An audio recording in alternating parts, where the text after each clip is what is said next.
All right, so slight delay in the start, but better late than never. Today is Thursday. We are going through the Thursday night session where we'll be sharing some trade ideas, hopefully some trade ideas. I've just been looking at the markets and talking about it just then where, we haven't seen much move or directional move. Markets have been moving a little bit up, a little bit down, no real directions. So might struggle to find some real trades tonight. And also because tomorrow is Friday, so towards the end of the week, we'll be a bit more careful there, but we'll try and see what could happen into next week. Next week is actually quite interesting because on Friday, we do have the non-farm payrolls. First Friday of the month being the 1st of April. All right, so before anything else, as usual, any information shared in this video is not intended to be a trade recommendation. It is solely the opinion and view of me, speaker, so please do your own analysis prior to entering any trades. With that, do we want to go through some of the things first, or do you want to ask some questions? I know Sam has some questions there. All right, we'll go through the analysis first. So,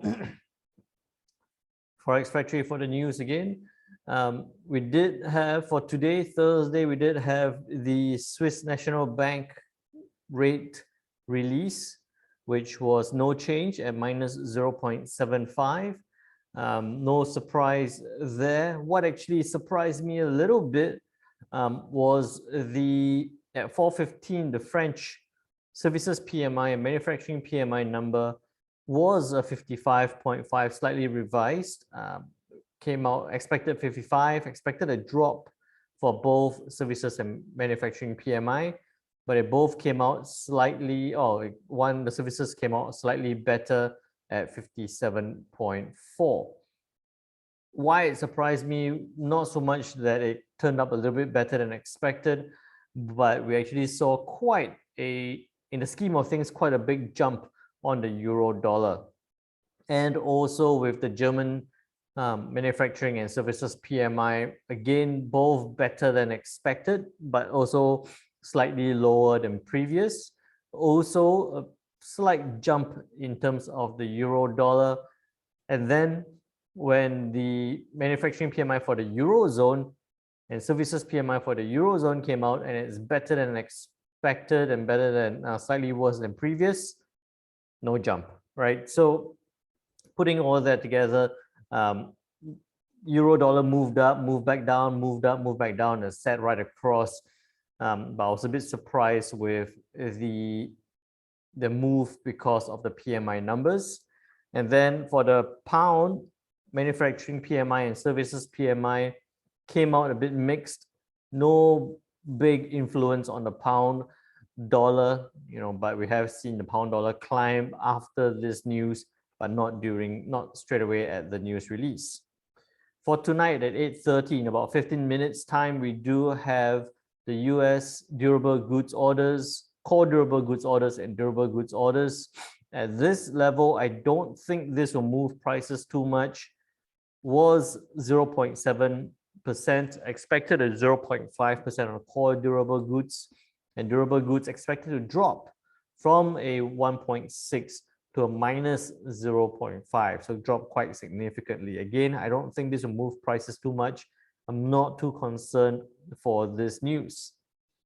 Unemployment claims is a weekly number, not a big change there. So again, no real expectations there. What I would say is at 9:45, just be a little bit careful with the way the French, German PMI numbers were. I think with the US manufacturing PMI numbers, if it does come out at about that 57, is, so slightly better than previous, but worse than before. Similar tone to what we had on the French and the German. Services PMI at about that 56 level. Again, we might see some dollar strength come into play later tonight. So just being careful for that. Right now, we are seeing the dollar weaken a little bit, so we're watching that at this point. Following from that, tomorrow being Friday, you can see a lot of news, non-important news to be released on Friday. Apart from the pound retail sales number month on month, dropping slightly 1.9 to 0.6. I think this might be because of inflation. People not spending as much. So retail sales number dropping from month on month. But with all that, onto Monday, again, Governor Bailey from the Bank of England speaking about macroeconomics and financial stability at an online event. I don't think this will move prices too much. So, it should be okay on Monday. And you can see Monday is a very skinny day in terms of news. So, could be quite a trending scenario to trade, I hope. And then on Tuesday, we do have some news, but not big price movers all the way to Tuesday night, the JOLTS jobs opening for the US, looking like we might see a bit of a uptick. Employment numbers in the US have been quite good, despite the inflation numbers being quite very high at this point. But the FOMC have also reflected that employment numbers are quite strong for the US. So I think this will bring the dollar strength back in, but maybe not significantly. All right. Just doing a quick overview of next week. We do have the non-farm employment change numbers, the ADP non-farm employment change numbers on Wednesday. So that's going to be interesting. But the main feature for next week is the CAD GDP number. Expectation will come out next week, so we'll see that. And then on Friday, we do have the US non-farm employment change numbers. Again, expectations, we'll talk about it into next week, and also looking at the average hourly earnings together with the unemployment rate. So I think we might actually see quite a bit more movements into next week on Friday with the non-farm payrolls. Last non-farm payrolls didn't have too much of a move because of actually it did have a move because non-farm payrolls last month was 481, expected a 407, came out as 678. So we did see a move, but it was not as significant as we expected because employment numbers have been very good for the US. And this was also with the anticipation that the FOMC were already going to increase rates.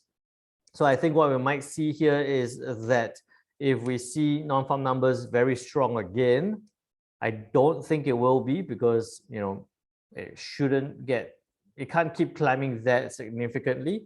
But we might see good employment numbers force the FOMC into more comments, more rhetorics, more talk about a 50 basis point increase in the next FOMC in May.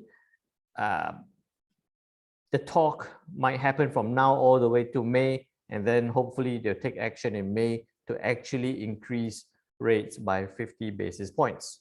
So that's the overview into next week. A couple of high impact news, but generally not a lot of other big news to be had.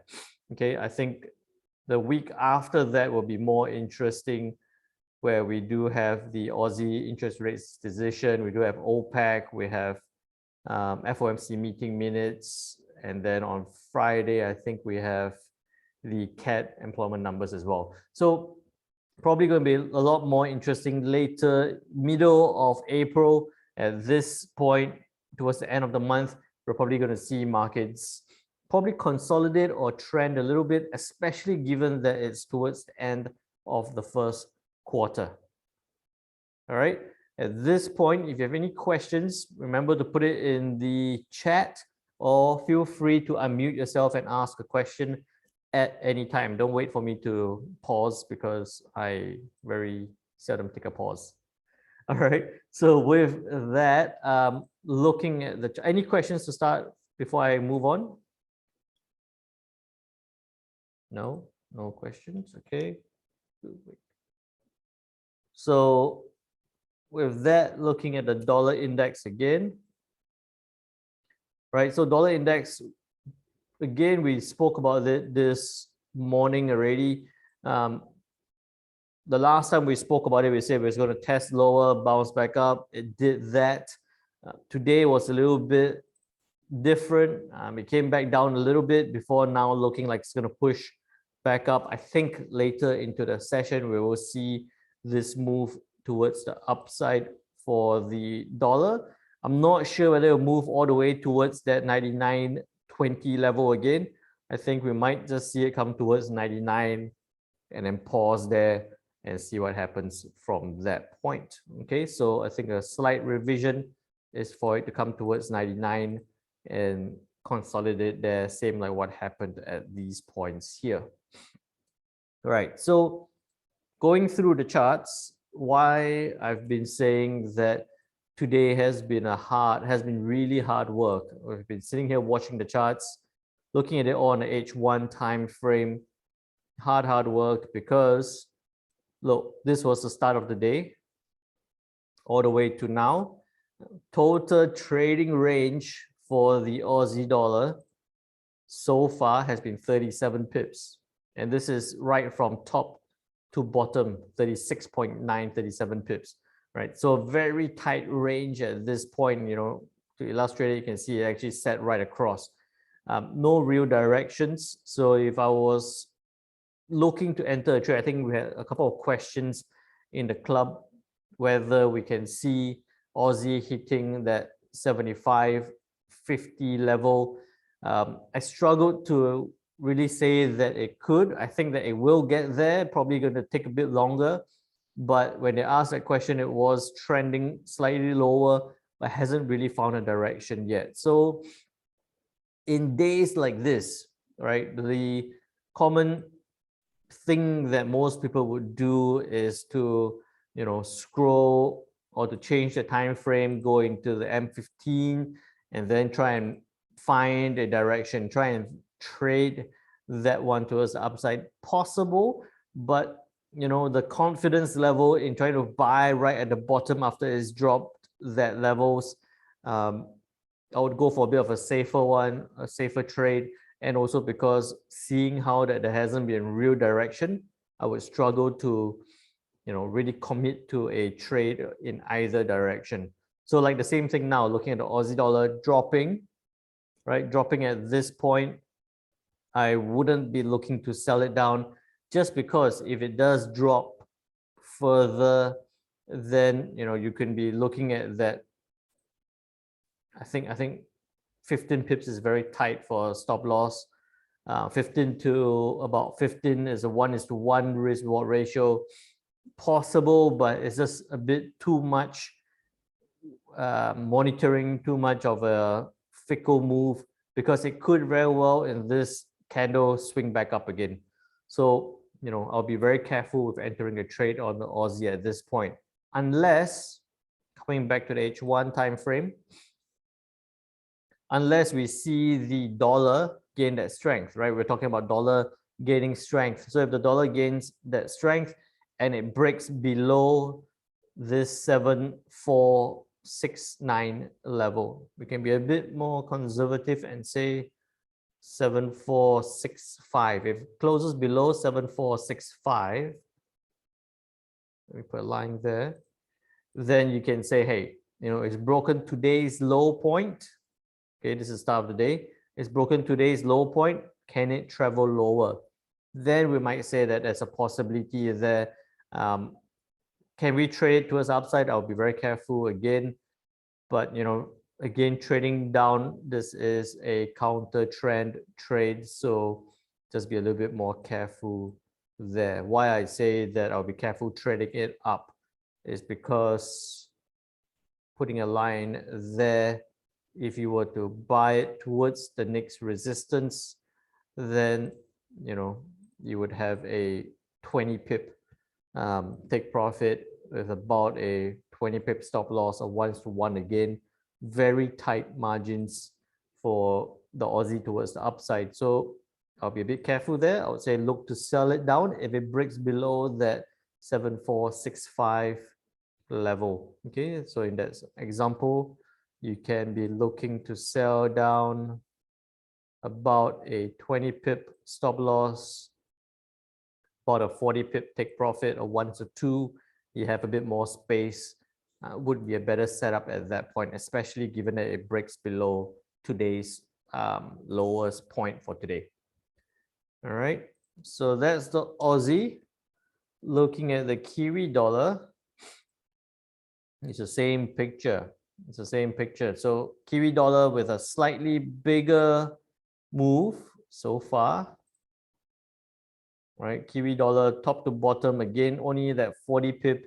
No real direction at this point, unless again I'll be a bit more conservative and say if it breaks below this 6931 level, look to sell it down towards that 6867 level. So why I'm not putting in a low point at 6945 is because 6945 and 6932 quite close. I wouldn't want to try and sell down towards this point. It's just too near. I would say let it move down, let it break below that support. Then you have a good selling opportunity, quite a good downside for the Kiwi dollar. I don't think this will happen tonight. I don't think it will happen tonight. I think it might be a tomorrow thing, or very late tonight or an early tomorrow thing. So you can see that move, at about 6925, below 6925, 20 pip stop loss, 40 pip take, 50 pip take, 1:2, 2.5 risk reward towards the downside. Why I like that is because it's gone up, it's broken above all that. But if it turns down and breaks below the support, then we can see it come back into this range again. All right. Still no questions. I'll keep going on. Euro dollar. Okay, so euro dollar, we were talking about it since the beginning of the week, looking for it to break that 1.0943 level or 45 level. Hasn't done that, right? Every time it comes, zoom in a bit. Every time it comes down to this point, it bounces back up. Look at the euro dollar over the last couple of hours. Spike up, came back down, turn up a bit, bounce around, a lot of tails and shadows sitting right in the middle. It doesn't know what market doesn't know where to push the euro dollar towards, and there's no real directions. Just today, start of the day, it set across. It dropped and then it set across again. Right? I took a couple of pips on the euro dollar this afternoon, just trading that, I think that small move down here, right? I think so. Let me check. Yeah, I think that move 25 pip. I think I took a couple of pips there. So, at this point, that was on a 1 minute time frame. At this point, I would say stay out of the euro dollar, even if it comes very close towards that 109.45. Be extra disciplined, wait for it to break before selling down. I think that even if it comes close, it's going to see a lot of volatility. We already have two examples there. Come very close, bounce straight back up. Come very close, bounce straight back up again. Some of you might be looking to buy it up as it bounces off this point. I tend to be a bit more trend following, so I'll rather look for it to break below to sell it down. So no trade on the euro dollar at this point. So with the pound dollar, actually a little bit more interesting. Oops, take that away.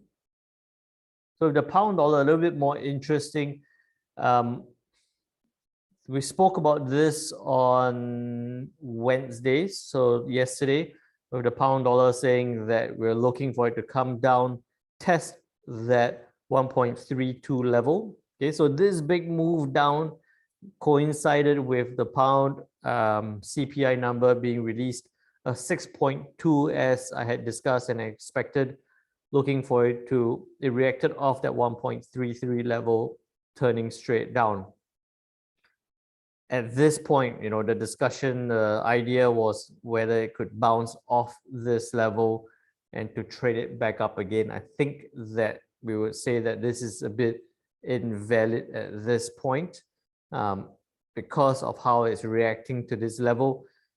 We had again discussions in the club platform saying that we're looking for it to push up. I think that actually I'll do a little bit different. I would say that at this point, again, I like it at this level here. If it does break, bounce up at about, I'll move it down a little bit. All right, if it does bounce up at about that 1.3215, no, let's be a bit more conservative, 1.3220 level, right? You could have a 20 pip stop loss, no, a 30 pip stop loss back to the recent high of 70 pips. You got 1:2, 1:2.3 risk reward ratio towards the upside.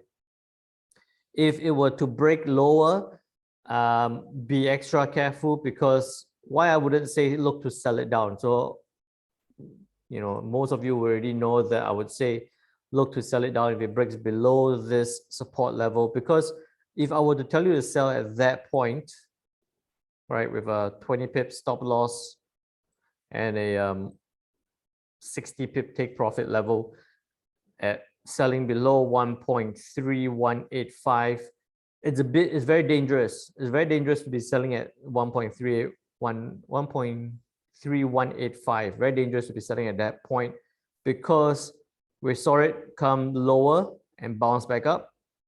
We saw it come quite a bit lower and bounce back up again. So the safest place to be selling the pound dollar will be, maybe if it breaks below that 1.3160 level. But that would also mean that your take profit is about 45 pips. Your reasonable stop loss will be about 45 to 50 pips. You're looking at a 1:1 risk reward ratio towards the downside and having to wait quite a bit to sell it down. So I would, at this point, not look to sell the pound dollar down. I would rather look to see whether it's going to bounce back up and turn towards the upside. So, in the 4 charts that we've just been sharing now already, you've got pound, you've got dollar strength. Look to, hang on, I forgot what I was looking at. If you got dollar strength, then you can look to sell the Aussie down, right? Push it lower, sell the Aussie down on dollar strength. If you've got New Zealand dollar, again on dollar strength, to push it lower. Then then with the euro, no trade at this point. And then for the pound dollar, you can look to, if there's no dollar strength, if we see dollar weaken continually, then you can look to buy the pound dollar up. So we're looking at multiple different scenarios, dollar strength, dollar weakness, which pairs to look at, which pairs to pay attention to. So looking at the euro dollar and then the euro pound, now we look at the looking at the euro dollar and the pound dollar. Now we look at the euro pound. Again, the last time we spoke about this, looking for it to break lower. I think that, with the pound, if we see the pound dollar shoot up, then you can see this break lower. Again, I'm sounding like a broken record already. Euro pound is at a multi-period low, okay, or not multi-period low, but a very low point. Last we saw it was March, and once it break below this point, we saw a lot of volatility at this level. So if pound dollar does break up, right, I'd rather trade the pound dollar up than to try and trade the euro pound down, because if pound dollar does go up, then we're likely to see the euro dollar push up as well. With the pound dollar pushing higher, euro dollar pushing higher, the direction on the euro pound is going to be very uncertain at that point. So just, put euro pound on the back burner at this point. I'll rather look for it to push higher, which we'll talk about once that setup seems appropriate. I'll normally do the yen first, but I'll do CAD just to mix it up a bit. No, wait. So the US CAD. Okay, just before, why I want to talk about the US CAD first is just before the start of the call, when I was trying to get everything sorted, that move happened, right? I saw that break below, I saw that candle down, and I was thinking, great, might be a good opportunity to start selling the CAD down, similar to what we spoke about on the 22nd, so 2 days ago, last Tuesday night session, looking to sell it down. Didn't happen, right? In this hour now, bouncing back up towards that 1.2571 now resistance level. So again, look at a CAD. I think I said this the last time, big downward move, but right now sitting at this support / resistance level. I think that this is definitely not valid, but I would say that on the CAD, it might be interesting to see what happens at this point. We might actually, this is not an H1 kind of trade, this daily time frame kind of trade. We might actually look to see what happens at this level, 1.2517, whether it's going to, sit across and then turn back up. If it turns back up, it might be setting up for that big reversal. Might be setting up for that big reversal on the US CAD. Major reversal, major counter trend trade. Just be extra careful on this. This is on the daily time frame. So if it doesn't react at this point, maybe once it comes down towards the 1.25 level, we can see it react back up. The US CAD does trade. I'll zoom out a bit. It's going to be hard to see, but right, the US CAD does like to trade within this range, within this 1.25 to 1.29 range. You can see that it's been in this range a lot. And every time it breaks out of the range, apart from this point here in May last year, we always see it reverse quite quickly back into this range again. So this might be something that, a slightly longer term trade, something that you could put it as a watch list. Not going to happen straight away, but something to consider in the longer term. So that's the US CAD. Any questions more? No questions so far. All right, cool. Then now looking at the USD JPY. Right, US yen, we spoke about it this morning, looking for it to push higher, not daily, right? We're looking for it to push, bounce off this 121 level to push towards the 123, right, or 122 even. Again, I traded the US yen this afternoon, caught that move, but it's really not directional. We know it's going to go up, but it's going up so slowly. I didn't think that would be that slow. This today started at this point. Today started at this point here, and what we've only seen the yen do so far is sit across in that 20 pip range, pop up, and then after that finally at about 60 pips, right? So it's sitting across, it's popping up, and then now sitting across again. Anticipation is for it to push higher again later into the session with the US dollar strength. I think this might still continue up. But just be a bit careful with this. It needs to go past 121.75, right? It needs to go past that point before we see that push higher.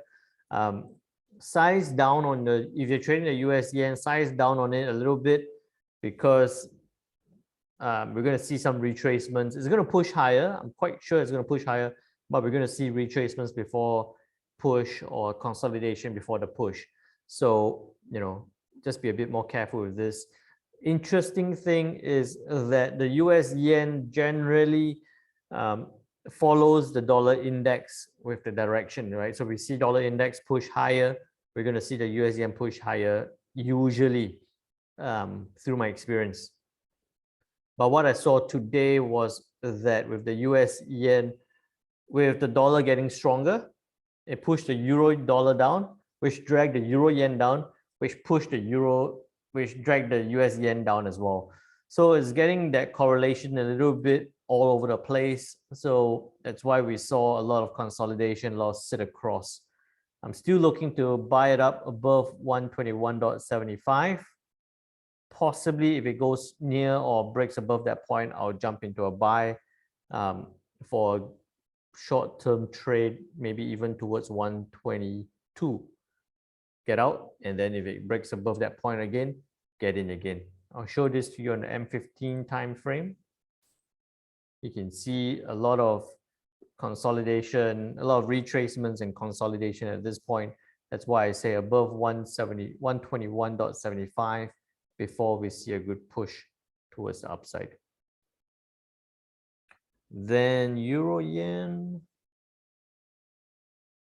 Euro yen, well, we spoke about this. I wanted to see it test 133.80. Is doing that, right? It's doing that right now. Ready to sell? Not yet. Still, same analysis applies. 133.46 before we start to sell the euro yen down. Again, counter trend trade. Could be a bit earlier than the euro dollar, but we see the euro yen and the euro dollar possibly moving in the same fashion together. So I like that rejection. I like that last hour and the rejection of the 133.80. I think it's going to sit across a little bit before turning down, similar to what happened here, right? Test, sit across before breaking lower. So patience at this point.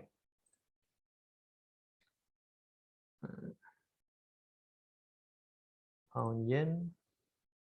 Still, so we said again, similar to the euro yen, looking for it to test at 160.80 level before turning down. Testing, not ready yet. I think this will be a bit less likely than the euro yen, because the pound dollar, we're looking for it to bounce back up. So if it does push higher, if the pound dollar does go up, then that's going to push the pound yen up. Then I think this would be a bit less likely. So, I'll rate the euro yen higher than the pound yen for a counter trend trade at this point. And then gold, I don't think anything happened with gold. So, I was saying that it's going to track lower. It popped up a little bit, but I think it's going to track back down again towards the 19, because there's no real news or anything that's happened. So I think that, no reason for it to push much higher. We'll probably see it come back down, consolidate a bit, and gravitate lower slowly. With all that said, questions? Anything to look at? Any trades to consider or to review? Sam?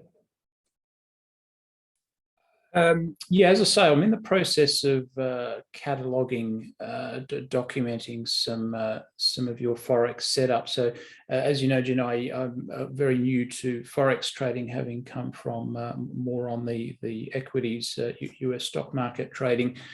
Can I, if you've got a few minutes, is it possible I can share a document with you on screen? Yeah, sure. Let me just make you co-host. Yeah. All right, there you go. Right, cool.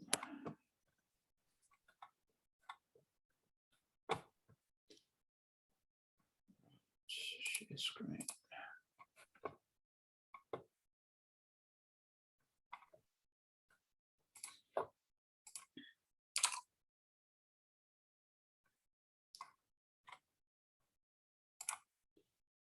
trying to find, okay, that's the window that I want.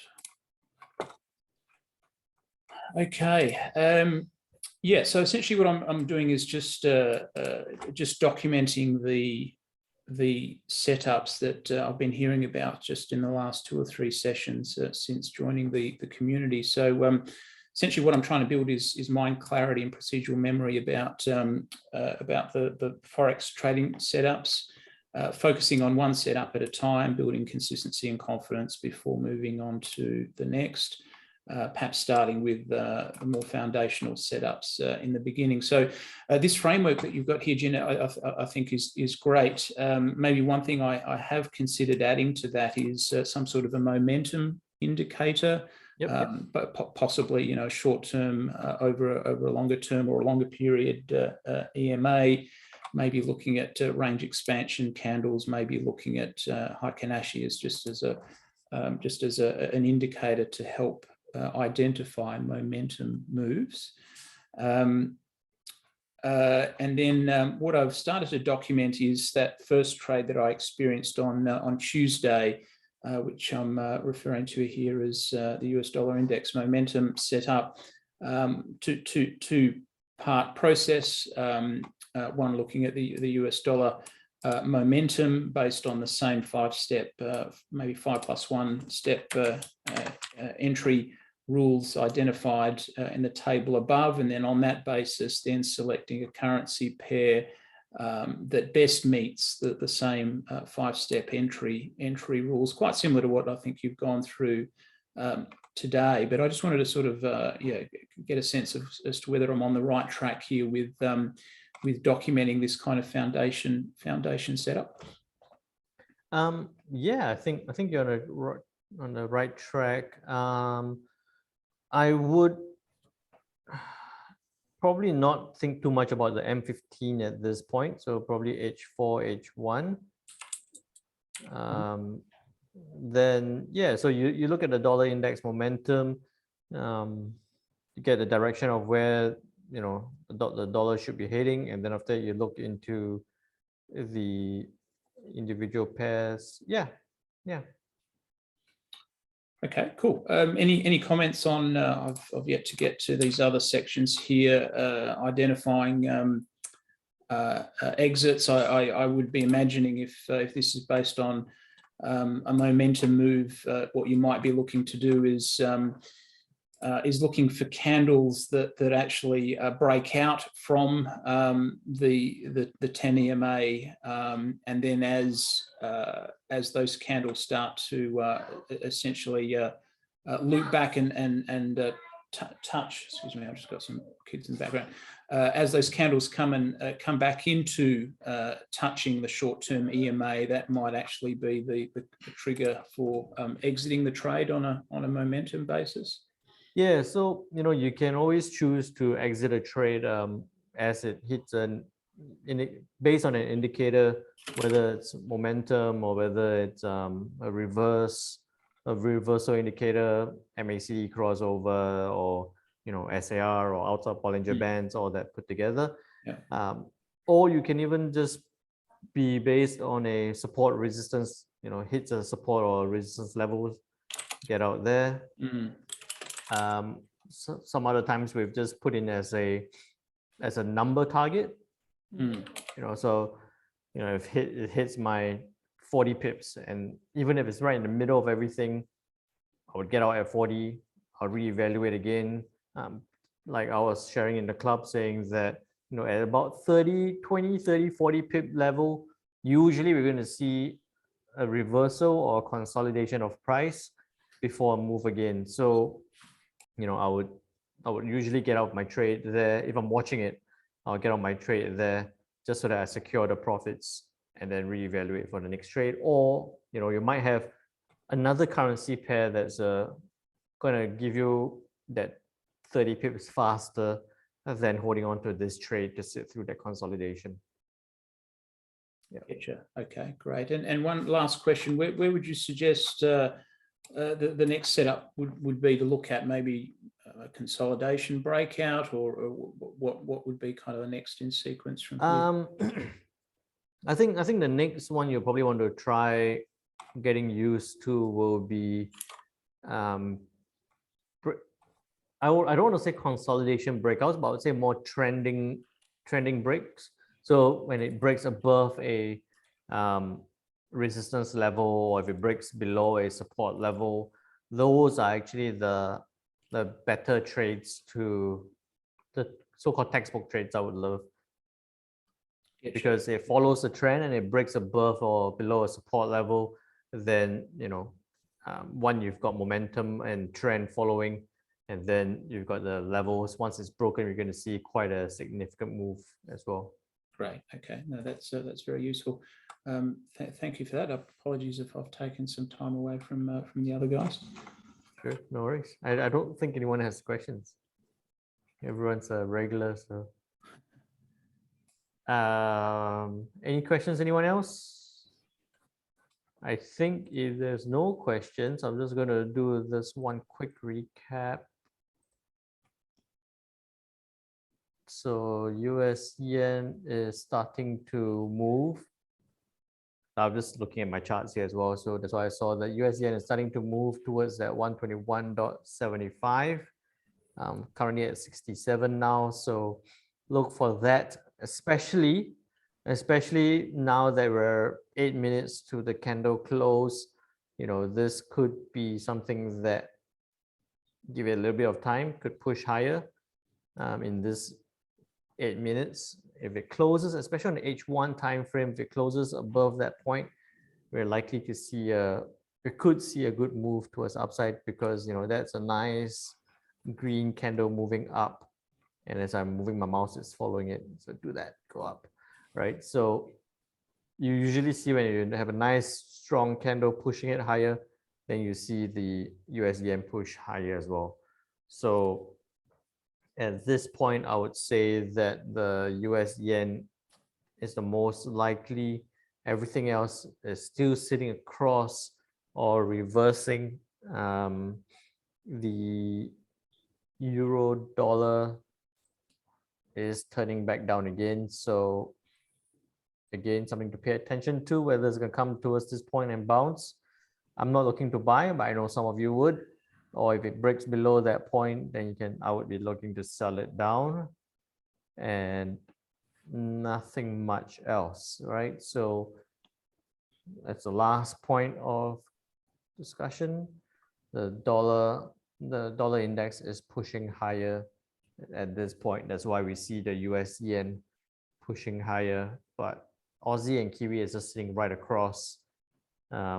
Only the euro dollar and the pound dollar moving a little bit lower, CAD bouncing back up a little bit. All right, so any other questions?